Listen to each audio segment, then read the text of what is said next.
Install Android 9.0 Pie on Leagoo M13 via Pixel Experience ROM.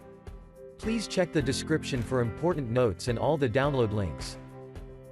First download ROM and GApps packages, then transfer the downloaded files to the phone storage, link is in the description below. Step 2. Boot your device into TWRP recovery. Once in TWRP, click on Wipe, Advanced Wipe, and select the check boxes, as shown in the image, excluding internal storage. Step 4. Swipe the button to wipe the device.